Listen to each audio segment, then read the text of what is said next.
ইসরায়েলে আমেরিকা যুক্তরাষ্ট্র থেকে বিশাল অঙ্কের সামরিক বাজেট এসে পৌঁছেছে। বলে রাখে শুধু গোলা বারুদ নয়, স্থল যুদ্ধ করার জন্য যে সমস্ত যুদ্ধের সামগ্রী প্রয়োজন হয়ে থাকে সেই সমস্ত কিছুই গতকাল ইসরায়েলে এসে পৌঁছায়। অন্যদিকে ইয়েমেনে যে ইরানের যে ইহুদি গোষ্ঠীগুলো রয়েছে সেই ইহুদি গোষ্ঠীর উপর এখন সরকারিভাবে ইয়েমেন সরকার পদক্ষেপ নিচ্ছে। অন্যদিকে এই গত 2-3 দিনের ভিতরে ইরানের পক্ষ থেকে আমেরিকা যুক্তরাষ্ট্রকে পরপর দুবার কড়া হুঁশিয়ারি দেওয়া হয়ে গেছে। মানে বুঝতে পারছেন, পশ্চিমা বিশ্বে আবার যুদ্ধের কালো মেঘ ছড়িয়ে পড়ছে।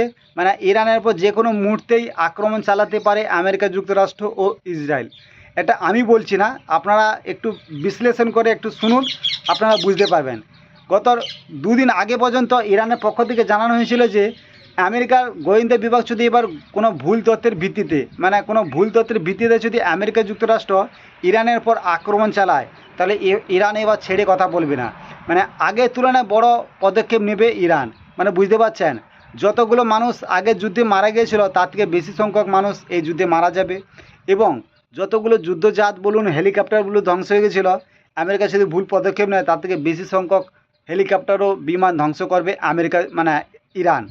আর অন্যদিকে যে ইরানের যে বিদেশমন্ত্রী আব্বাস আরাকচি, তিনিও সরাসরি কড়া হুঁশিয়ারিতে জানিয়েছেন যে আমেরিকা যুক্তরাষ্ট্রের গোয়েন্দার ভুল তথ্যের জন্য আমেরিকার যে ক্ষয়ক্ষতি হয়েছে সেটা ইতিহাসে একটা স্মরণীয় হয়ে থাকবে আমেরিকা যুক্তরাষ্ট্রের কাছে। আর এখন তারা হরমুজ প্রণালীতে এখন ভুল তথ্যের দিকে এগোচ্ছে, যার ফল তারা খুব শীঘ্রই পেতে যাচ্ছে। মানে এই আব্বাস আরাকচি তার এই কয়েকটা কথার মাধ্যমে আমেরিকা যুক্তরাষ্ট্রকে কড়া হুঁশিয়ারি দিয়ে ফেলেছে। মানে বুঝতে পারছেন, ইরান জানে তাদের উপর যে কোনো মুহূর্তেই আমেরিকা যুক্তরাষ্ট্র ইসরায়েল আক্রমণ চালাতে পারে, তার জন্য তারা আগে থেকেই প্রস্তুতি নিয়েছে, যার কারণে তারা এইসব কড়া হুঁশিয়ারি আমেরিকা যুক্তরাষ্ট্রকে জানাচ্ছে। অন্যদিকে আমেরিকার যে রাষ্ট্রপতি তিনি বাহানা দিচ্ছে যে তারা ইসরায়েলে এই সব সামগ্রী পাঠিয়েছে কারণ ইরানের আক্রমণের বলুন আর যে ইহুদি গোষ্ঠী বলুন, যে হিজবুল্লাহ গোষ্ঠীর আক্রমণের থেকে সুরক্ষা করার জন্য, লেবাননের থেকে সুরক্ষা করার জন্য ইসরায়েলে এইসব সামরিক সরঞ্জাম পাঠিয়েছে।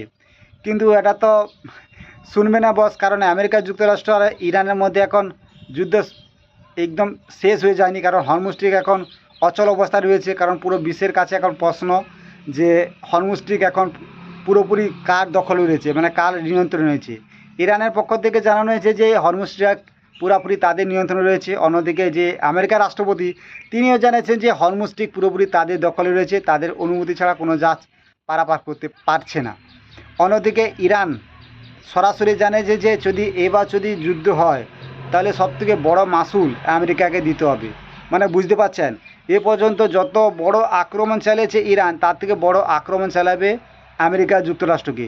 তার কড়া হুঁশিয়ারি দিচ্ছে এই আব্বাস আরাকচি এবং তাদের যে সেনাপ্রধানরা, তারা পুরোপুরি ক্লিয়ার দিয়ে দিয়েছে, তারা প্রস্তুত রয়েছে।